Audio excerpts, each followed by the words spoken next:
Hello everyone, welcome back to my channel. In today's video, I'm going to be speaking about how the polarity teaching is actually extremely toxic and is actually a remnant of patriarchal conditioning that has made its way into spirituality. So in today's video, I'm only going to touch on one very small aspect of it because it's a whole huge subject and it would take me hours to go through all of it. So I'm kind of probably more just going to speak about it in separate videos. But it is such a necessary thing to speak about because I am seeing so much patriarchal conditioning and misogyny that's both harmful for men and women making its way into the spiritual community. And this makes so much sense to me because, the powers that be, the dark forces on this earth who have essentially created the system, the matrix we are living in, they, back when spirituality became quite popular and it was more kind of a community of free thinkers and people who are genuinely looking for the truth, they have made an attempt to infiltrate that because obviously, when they see something becoming popular, they are not going to leave that alone. They are going to utilize that. And so, I am very aware that certain very toxic teachings like patriarchal conditioning has intentionally been kind of implanted into spirituality. So it's like patriarchal conditioning, but it's wearing the guise of spirituality, and so people accept it because it's wearing that kind of outfit. And they do this with many things. I talk about lots of the toxicity in the spiritual community because, spirituality has become a fashion, and when anything becomes a fashion, its meaning kind of gets lost because it's no longer about the substance and actually living the experience. It's just about wearing the outfit. And so that's kind of happened in this sense, but I'll get back to my point. Something that I really wanted to touch on is how I am just seeing, and it really breaks my heart to see because it's so toxic for both men and women, because it's this thing I'm about to share is preventing women's authenticity and teaching women that it's okay to not be safe with their partners and to have partners they're not safe with. And it's teaching men to ignore the inner work that they need to do. And so it's honestly like the opposite of spirituality because, to me at least, spirituality is about growth and expansion and looking at things and growing from them, and therefore being able to show up in an even healthier way with other people, so it's just so, to me, against the teachings of spirituality. And so something I'm seeing, so many spiritual teachers and coaches, both men and women, are teaching this kind of narrative under the kind of the label of polarity teaching, which is incredibly toxic. They are essentially telling women that we need to be delivering our boundaries and our standards and our no's to men in such a way that is digestible to them. So we need to soften the way we deliver our boundaries. We need to soften the way we say no. We need to say deliver our boundaries in such a way that a man thinks it's his idea. And so many spiritual teachers and coaches are teaching this, and it's so unhealthy. It is literally teaching men and women a toxic relationship dynamic. It's teaching women that it's okay to accept being in a relationship with someone they are not safe with. Because if you cannot express your boundary to someone in an authentic, direct manner and have that be heard and received and understood and listened to and accepted, you are not with a healthy person, man or woman. If your partner cannot do that, you are not with a healthy person. And it's teaching men to not do the inner work they need to do, because if you need your partner to soften the way they deliver their boundaries, if you need your partner to deliver their boundaries to you in such a way that it makes you feel like it's your idea, if you cannot hear their truth, if you cannot receive them being authentic and truthful with you, if you cannot receive them saying no to you, you have got some serious work to do. Serious work that you need to look at. That's your responsibility. And these coaches are teaching you not to do that, which is harmful for you as an individual, and it's incredibly harmful for your relationships. And another really toxic, harmful part of this teaching is that we have been conditioned to perceive setting boundaries and being direct with people to be a negative thing, especially when it comes to women. And this is kind of something that really tells you this is very patriarchal and misogynistic, because we don't have the same attitude towards men setting their boundaries. As a whole, we pretty much accept men being very direct. There's no stigma around men saying no or setting a boundary, saying this is not okay for me. There's only stigma around women doing it, and that kind of shows us very well that it is a remnant of this patriarchal conditioning. And it's like, I really feel so strongly about this stigma around setting boundaries and speaking directly to the people we're in relationships with, because being able to assert your truth and tell someone, actually, you know what, that wasn't okay for me, I don't want you to do that, or this is how I felt, that's a no from me. These are the things that allow true connection, because this is you asserting your truth, which is a part of who you are. Like, I'm not okay with that thing because that's not a part of who I am.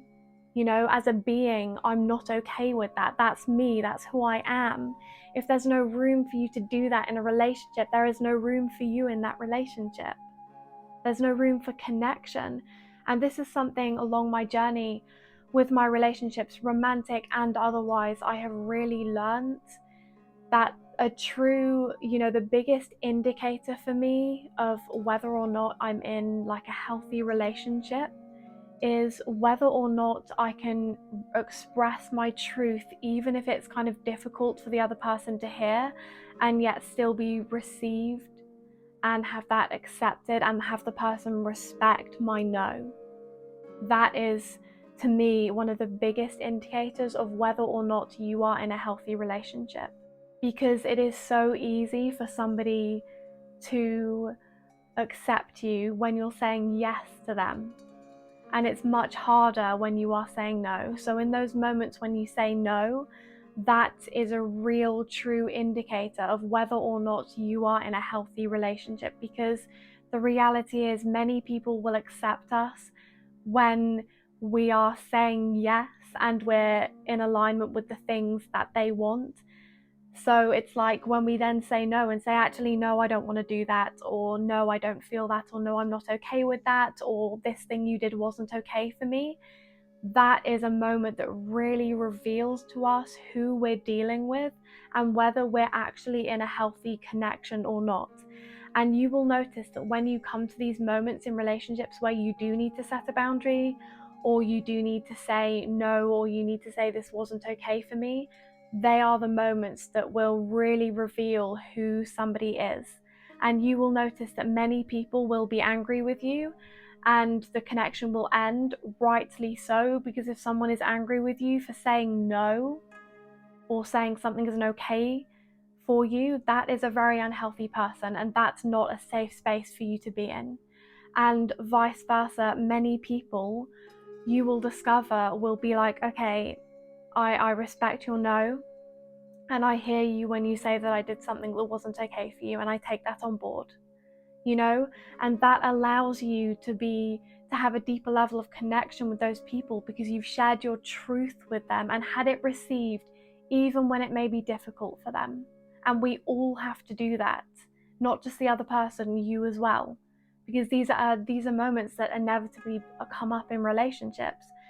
Someone's going to need to tell us, you did something that isn't okay for me, or there's something you want to do that I'm not okay with. I don't want to do that, and so it's a no. You know, these are moments that inevitably come up. And so instead of, this stigma that it's so negative to say, to set our boundaries and it's so aggressive, actually, they're the moments that allow you to go deeper with someone, because they are moments of raw authenticity, choosing to assert your truth even when you know it may lead to conflict, it may lead to rejection, it may lead to a severing of a relationship. That's true authenticity, choosing to speak your truth, knowing those things may happen. That's you being really truthful with someone, and that's you being completely exposed and naked with somebody. That's true connection, when you're safe to be that way. But the only way we can know we're safe is if we take that step and have that courage and actually be truthful with someone in that way. And so this is why I feel so passionately about just removing this stigma, especially around women asserting their boundaries and their truth, specifically with men. And so on that note, for women, if you are dealing with a man who needs you to do these things, who needs you to dilute your boundaries, or who needs you to deliver them in such a way that makes him think it's his idea, you are not in a safe space with a healthy man. He has work to do. If there is no room for your truth, if you cannot speak directly in authenticity to your partner, you are not in a safe space with a healthy person. And for men, if you are in a wounded place of needing women to do this, if you can't receive your partner speaking to you directly, saying no to you, setting boundaries directly with you, you have some serious work to do. As we all do, there's nothing wrong with that. But we need to get past this narrative, this popular thing of expecting women to accommodate men's insecurities instead of men actually working on them. We need to move past that so that we can all connect more deeply and in a way that's actually healthy for both people, and in a way that actually holds both of our truths and our authenticity. Because true healthy connection holds space for that. True healthy connection holds space for your truth, for your authenticity, for you speaking directly and clearly. And so, as I said, this is just one small aspect of polarity teachings and its toxicity, and I will be going into it more in other videos. But for this one, I just wanted to touch on that because it really is a specific thing I'm seeing so much of.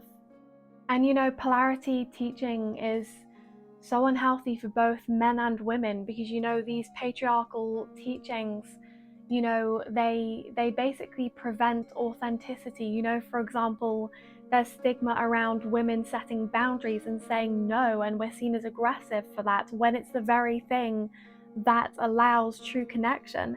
And also on the other end of it, these teachings tell men that they're weak for showing emotion, or any emotion that isn't anger anyway, because obviously society is very happy and comfortable with men expressing anger.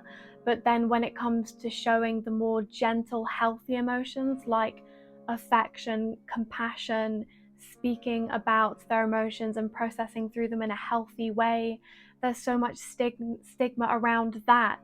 And this also ties, this is the patriarchal conditioning. We're taught to see boundaries and saying no as masculine, and we're taught to see speaking about your emotions, processing through them in a healthy way, practicing self-awareness, expressing compassion, empathy. We're taught to see those things as feminine, and neither of these things are masculine or feminine. They're human traits that every single one of us needs to embody.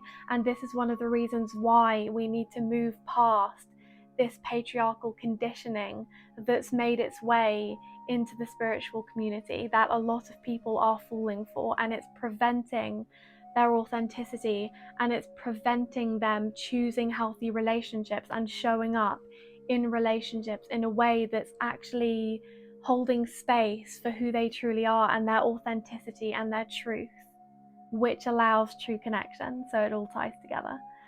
And anyway, thank you so much to everybody who's been here, and I just want you to know I'm so grateful for you, and I love this community and I love connecting with you, and I'm planning to do so much more of it more regularly now, and it feels so good to be like making videos and connecting regularly. So thank you so much for being here. I really appreciate you, and I hope this video has helped you, and I'll see you soon.